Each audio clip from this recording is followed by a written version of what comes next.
तो चलिए अब आपको सीधा लिए चलते हैं डीपीसीसी मुख्यालय, जहां पर 4 सितंबर को होने वाली महंगाई पर हल्ला बोल रैली को लेकर गौरव वल्लभ प्रेस वार्ता कर रहे हैं। उससे पहले आपको 5-6 जरूरी वस्तुओं का और ऐसी वस्तुएं जो मोदी सरकार के जो 2 परम मित्र हैं वो कम उपभोग में करते हैं, पर मध्यम आय वर्गीय परिवार, निम्न आय वर्गीय परिवार ज्यादा उपभोग में करते हैं। उनका एक ब्यौरा लेकर आया हूं आपके सामने कि 2014 में गैस सिलेंडर 410 रुपए प्रति सिलेंडर था, जो आज देश में 1053 से 1240 रुपए के मध्य बिक रहा है। अर्थात पिछले 8 सालों में 156% की वृद्धि। सिर्फ गैस सिलेंडर की बात है ये। अगर हम इसमें पेट्रोल देख लें तो 71 रुपए प्रति लीटर मिलने वाला पेट्रोल दिल्ली में देश में आज 95 से 112 रुपए प्रति लीटर बिक रहा है। डीजल देख लें तो 55 रुपए प्रति लीटर वाला डीजल देश में 90 से 100 रुपए प्रति लीटर बिक रहा है। अर्थात पेट्रोल में 40%, डीजल में 75% की वृद्धि पिछले 8 सालों में।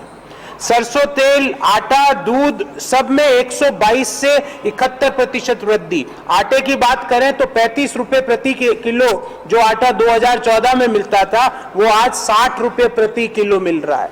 दूध 35 रुपए प्रति लीटर वाला दूध आज 60 रुपए प्रति लीटर मिल रहा है, और 22 रुपए प्रति किलो वाला आटा 35 से 40 रुपए प्रति किलो मिल रहा है। सरसों तेल जो 90 रुपए प्रति लीटर था 2014 में, वो आज 200 रुपए प्रति लीटर बिक रहा है। मतलब खाने का तेल हो या गाड़ी में डलवाने का तेल, दोनों हम लोगों से आगे निकल चुके हैं। मोदी सरकार ने विकास इन चीजों का हुआ है।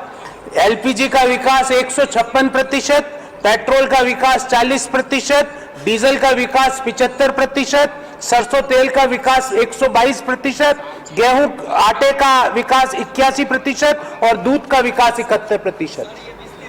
अब सवाल ये उठता है, बार बार वो लोग छुप जाते हैं ये बोल के कि अंतर्राष्ट्रीय बाजार में कीमतें तेल की, पेट्रोल की, डीजल की, एलपीजी की अंतर्राष्ट्रीय बाजार निर्धारित करता है। वो भी ब्यौरा आपको देता हूं। 2014 में मई में कच्चे तेल का दाम था दुनिया में $106 प्रति बैरल, जब पेट्रोल मिल रहा था 71 रुपए प्रति लीटर और डीजल मिल रहा था 55 रुपए प्रति लीटर।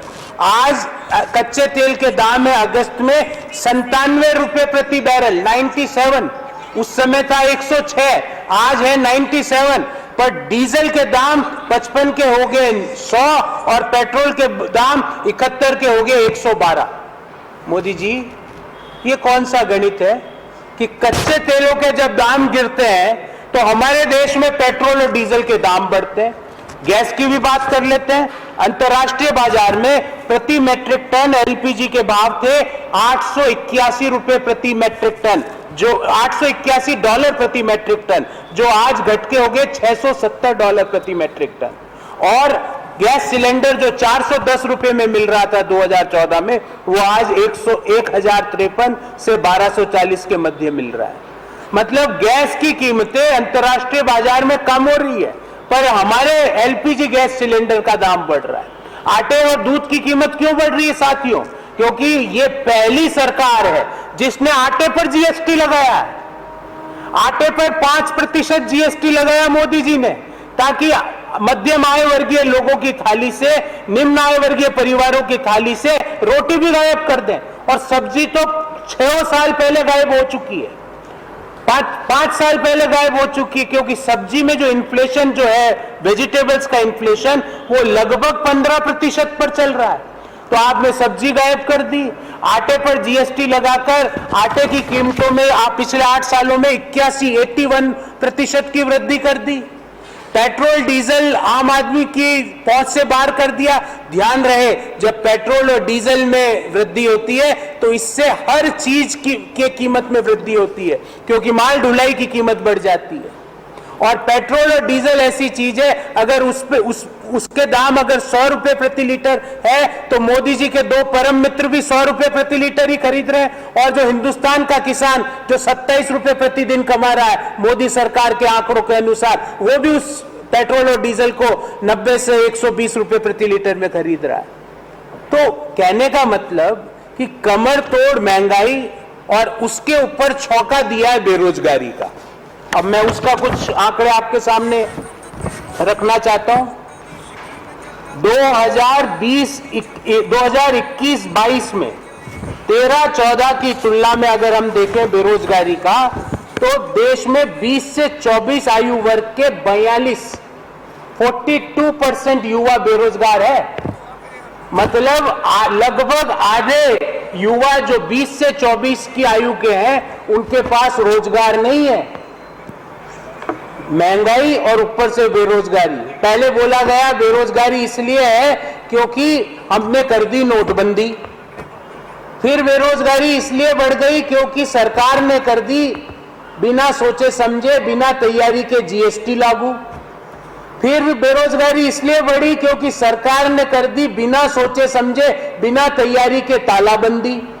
सो नोटबंदी से तालाबंदी के सफर में यह हुआ कि CMIE के अनुसार बेरोजगारी लगातार 8% पर देश में बनी हुई है और ग्रामीण क्षेत्रों में बेरोजगारी शहरी क्षेत्रों से ज्यादा है।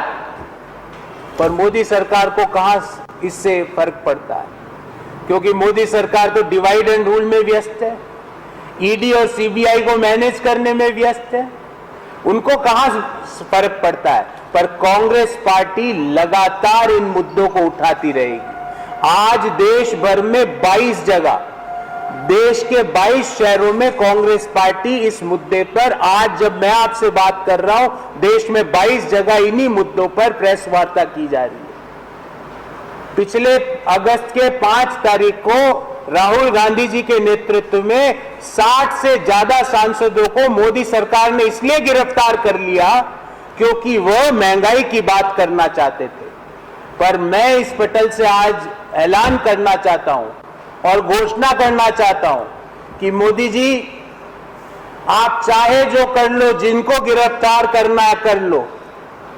हम आगामी 4 सितंबर को लाखों की संख्या में जुड़ के फिर आपसे महंगाई का सवाल पूछेंगे। रामलीला मैदान पर ऐतिहासिक रैली जो महंगाई पर हल्ला बोल की करेंगे, हमारे पार्टी के सभी शीर्ष नेता उस रैली को संबोधित करेंगे, राहुल गांधी जी उस रैली को संबोधित करेंगे और आपसे सवाल पूछेंगे कि मोदी जी, पेट्रोल और डीजल के दाम बढ़ते हैं जब तो दाम बढ़ जाते हैं, पर जब अंतर्राष्ट्रीय बाजार में पेट्रोल और डीजल के दाम घटते हैं तो हमारे देश में दाम घटते क्यों नहीं?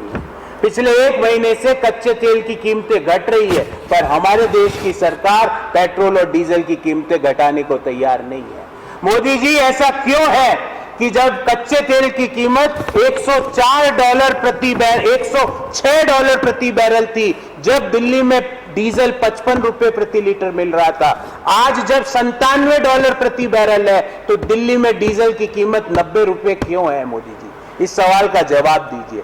मोदी जी, ऐसा क्यों है कि जब एलपीजी की अंतर्राष्ट्रीय बाजार में कीमत $881 प्रति मैट्रिक टन थी, तब एलपीजी 410 रुपए प्रति सिलेंडर देश में मिलता था। आज जब 670 हो गई है डॉलर प्रति मैट्रिक टन एलपीजी की कीमत, तो कीमतें 410 से बढ़ के 1053 क्यों हो गई?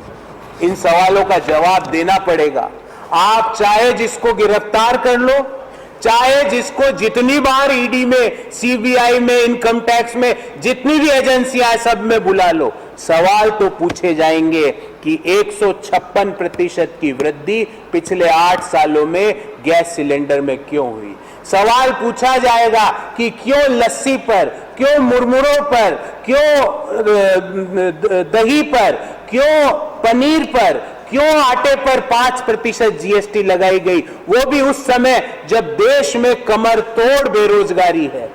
42% जब युवा देश का बेरोजगार है, उस समय 5% आटे की कीमत बढ़ाना, ये कौन सा अर्थशास्त्र है? मोदी जी, इन सवालों का जवाब हम पूछेंगे। हम पूछेंगे मोदी जी, आपने कहा था कि जब डॉलर के मुकाबले रुपये की कीमत घटती है तो देश की साख घटती है। आज पुनः जब मैं आपसे बात कर रहा हूं, पुनः रुपया 80 के पार हो गया। मोदी जी, आपने तो देश की साख आपके अनुसार रिकॉर्ड तोड़ घटा दी। उस सवाल का जवाब देना पड़ेगा। तो आज का जो मुख्य मुद्दा था वो मोदी सरकार के दो भाई, बेरोजगारी और महंगाई। और 5 अगस्त को हमारे 60 से ज्यादा सांसदों को राहुल गांधी जी के नेतृत्व में मोदी जी की पुलिस ने गिरफ्तार किया, पर फिर भी हम नहीं डटे, नहीं रुके और हम पुनः सवाल पूछेंगे 4 सितंबर को जो ऐतिहासिक रैली हो रही है उसमें कि मोदी जी, ऐसा क्यों होता है कि जब कच्चे तेल की कीमतें अंतर्राष्ट्रीय बाजार में घटती है तो हमारे देश में पेट्रोल और डीजल की कीमतें घटती क्यों नहीं है? इन सवालों का जवाब देना पड़ेगा। तो साथियों, आप चाहें तो मैं इंग्लिश में भी इसको ब्रीफली बोलूं अगर आपको लगता हो, अन्यथा मैं सवालों के लिए, आपके सवालों के लिए तैयार हूं।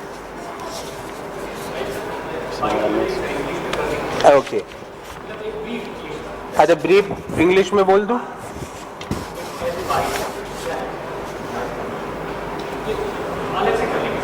अच्छा, after this, not from here, otherwise I